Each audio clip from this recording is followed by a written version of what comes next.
ഞങ്ങൾ തലമുറകളായിട്ട് നെൽകർഷകരാണ്. എൻ്റെ ചെറുപ്പത്തിൽ ഓർമ്മകളൊക്കെ എല്ലാം നെല്ല് വിതയ്ക്കലിൻ്റെയും കൊയ്ത്തുപാട്ടിൻ്റെയും ഒരു താളമാണ് മനസ്സിലുള്ളത്.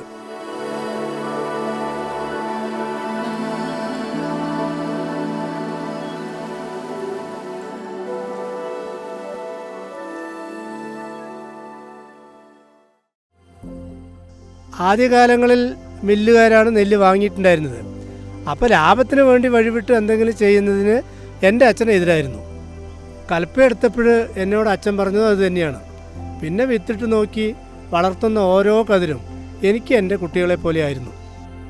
അതുകൊണ്ട് വിളകളുടെ സംരക്ഷണത്തിനായി ഞാൻ തിരഞ്ഞെടുത്തത് ശാസ്ത്രീയമായി IPM രീതിയാണ്.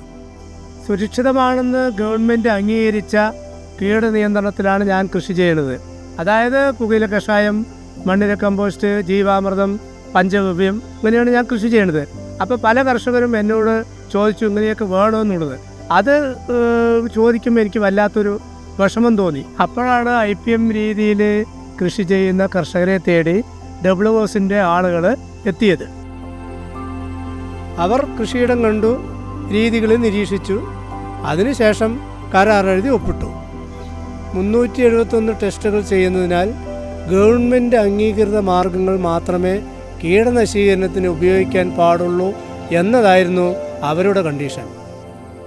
മാർക്കറ്റ് വിലയേക്കാൾ കൂടുതൽ വിലയ്ക്കാണ് അവർ ഞങ്ങളിൽ നിന്ന് നെല്ല് സംഭരിച്ചത്. അതിന് ഞങ്ങൾക്ക് വളരെയേറെ സന്തോഷമുണ്ട്. 100% തവിടോടുകൂടിയാണ് ഈ IPM വെടിമട്ട ആളുകളിലേക്ക് എത്തുന്നത് എന്ന് കേട്ടപ്പോൾ പിന്നെയും സന്തോഷം.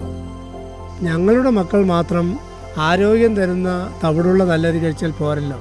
എല്ലാ മക്കളും നമ്മുടെ കുഞ്ഞുങ്ങൾ തന്നെയല്ലേ. WOS IPM വെടിമട്ട, നന്മ വിളമ്പാം, നല്ലത് കഴിക്കാം.